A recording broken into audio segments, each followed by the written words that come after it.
Hey, what's going on, guys? So we got another deck profile. This time is my first place locals deck profile of the Albaz Despia deck. Went 301 technically. Last round we drew because we'd rather just hang out. Well, we ended up playing the match anyway, and I did end up winning it 2-1. So technically undefeated, but the record says a draw at the end. But yeah, this deck performed very well. It's a very rough first draft of the Despia Adventure branded deck, or DAB, and I really like it. But yeah, before we get into it, I want to say thanks for all the support again, and thanks to people who let me borrow cards to even play the deck to begin with. So to start, we got 2 Fallen of Albaz. This card never really clogged at 2 for me. You can't use its normal summon effect typically on the first turn because you're trying to resolve your Brave cards, or Adventure cards. I'll eventually call them by their new name is. But in the mid to late game, this card is very nice to just have a top deck draw.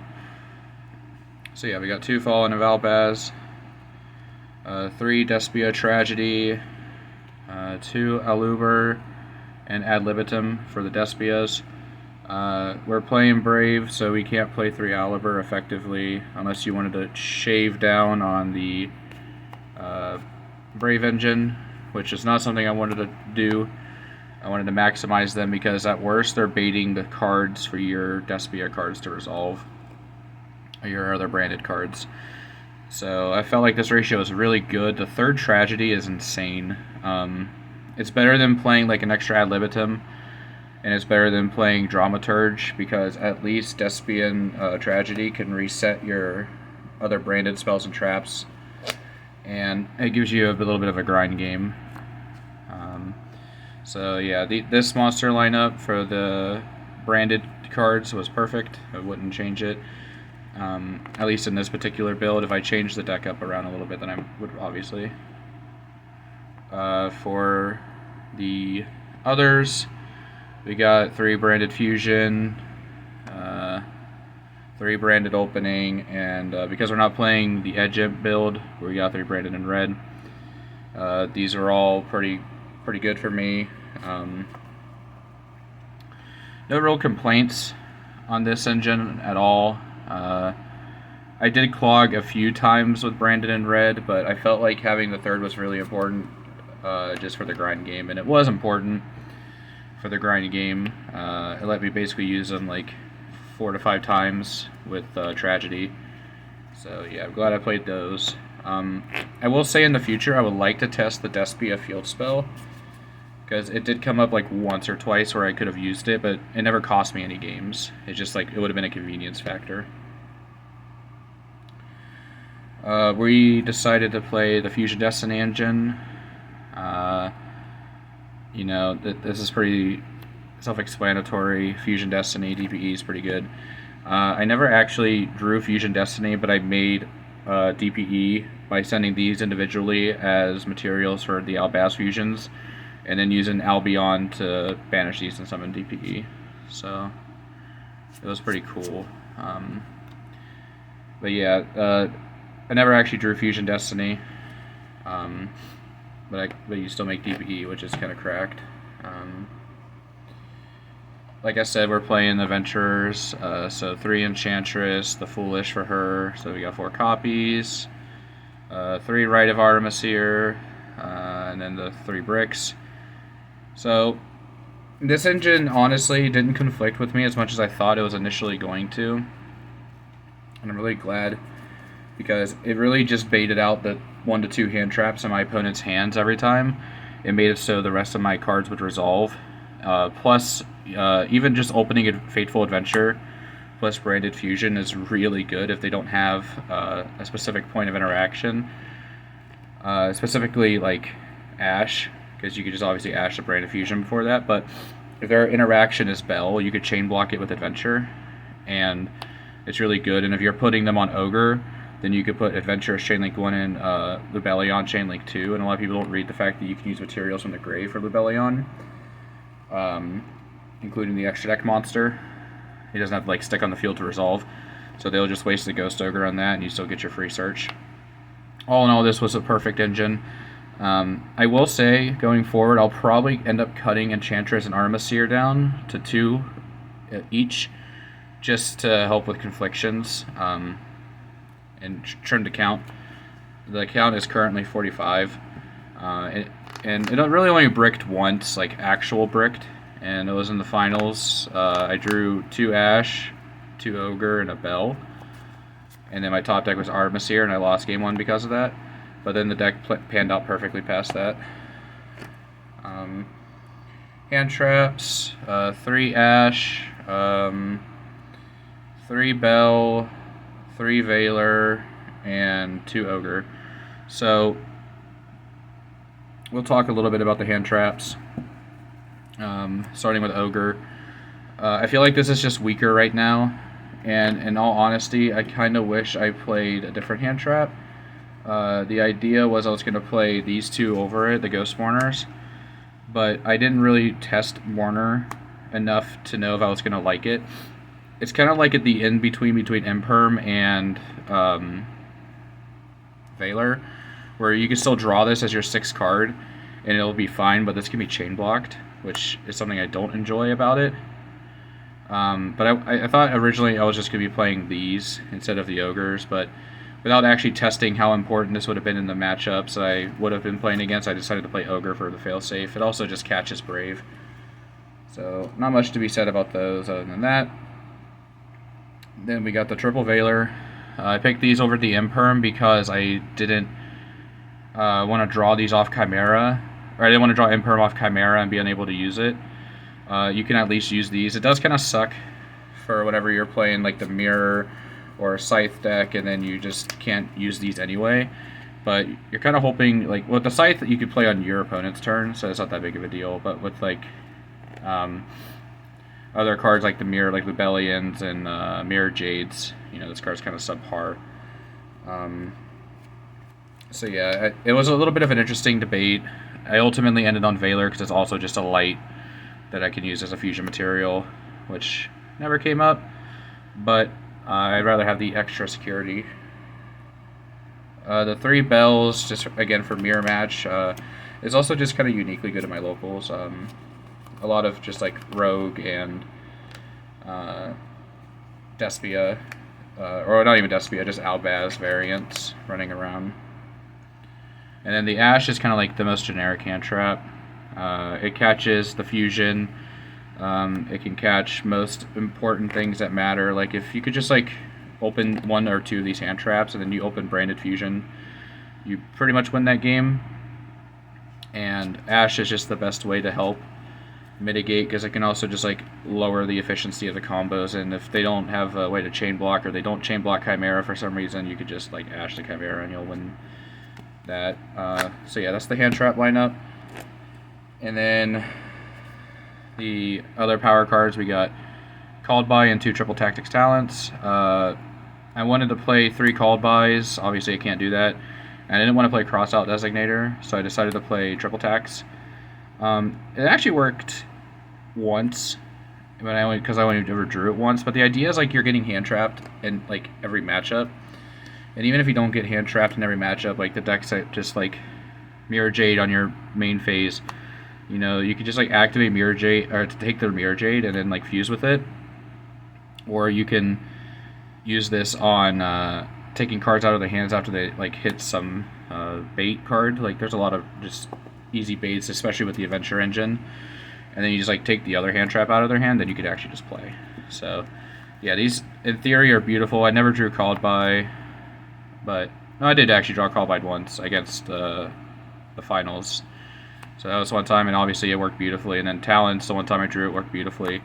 But in theory, these are very powerful cards. I wouldn't recommend playing Crossout even if there's a lot of mirrors in your area, just because Crossout is just, you know, you do stop the card, but you play enough baits in this deck to where you could eat the first card and then take the second card, and then like your opponent goes down 2 cards, and then you only got hit by 1 card, if that makes sense.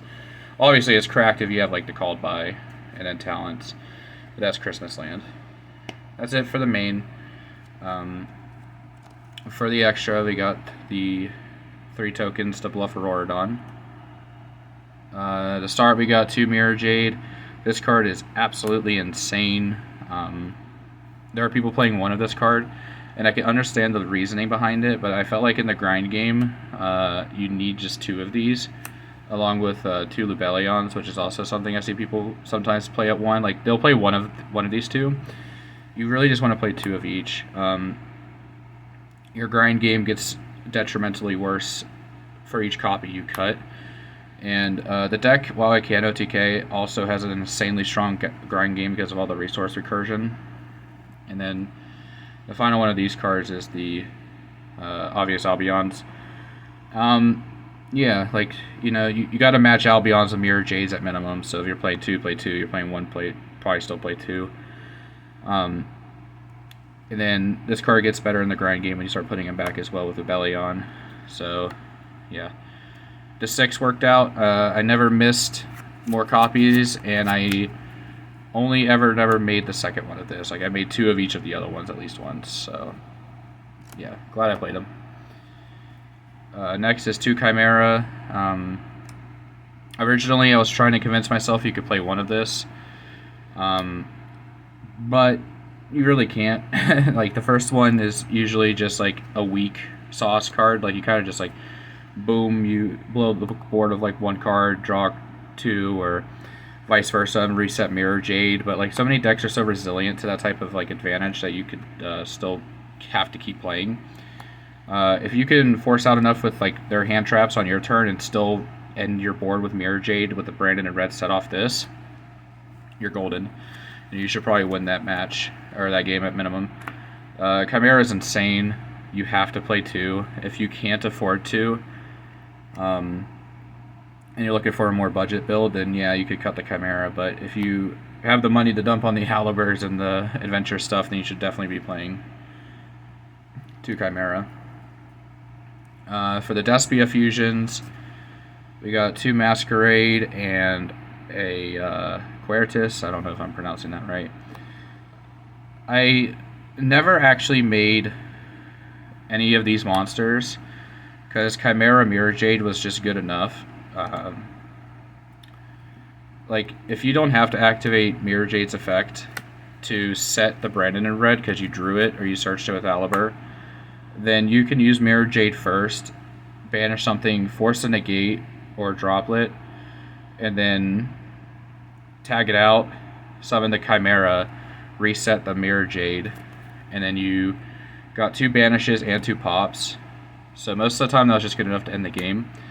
The idea with playing 2 Masquerade, though, was against decks like Prank Kids, you could just summon 2 of these, or against even Flu as well.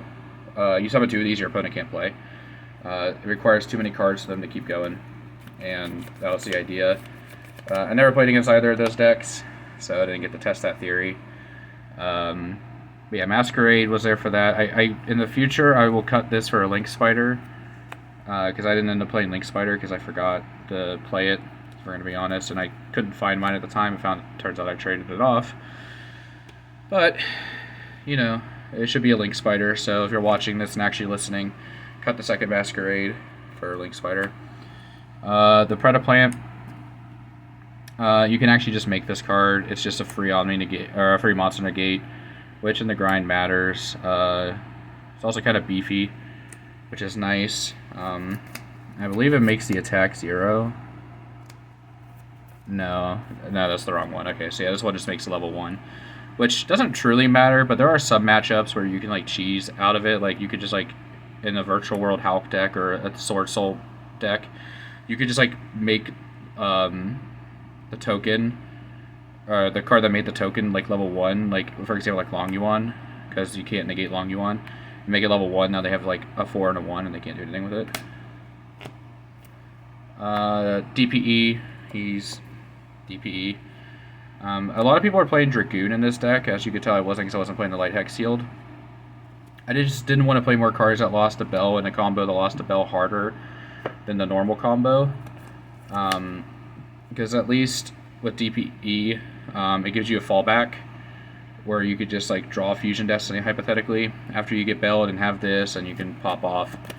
But with the Dragoon engine, if you dump Light Hex Sealed and Albaz for Albion, and the Albion gets bailed, then you're just stuck with an Albion doing nothing.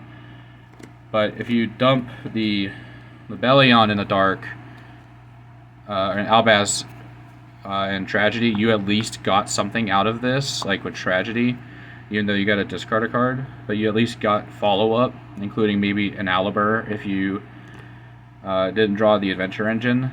So while they are technically the same, if they get bailed, at least the other one gave you resources. And DPE is never truly dead because again, a Fusion Destiny. And in the combos in the mid game, you can cycle this back, or summon it back off Albion, or not Albion, Ad Libitum, if it gets like bailed or negated or banished or whatever. So yeah, it was just really, really good. And then the two links, Anaconda and Dark. It came up a lot that my opponent would use their Anaconda to dump the Fusion, branded Fusion, and send this to the grave. And I could like bait off the Mirror Jade and then like summon Dark, steal Anaconda, and then make my own branded Fusion like that. But I definitely would be playing the Link Spider, so again, this Dramaturge, we're going to pretend it's a Link Spider. If you're not playing the Adventure Engine, you don't need Link Spider, but this is something like if your actual worst setup is that you can only make Anaconda, then you can at least do that. So yeah, there's that. And I forgot to pull out the side, but the side was actually awful, but I'll show it off anyway. Starting with Dark Ruler, not really much to say about it. I just kind of wanted a blanket negate, and I don't know where my Regekis are at.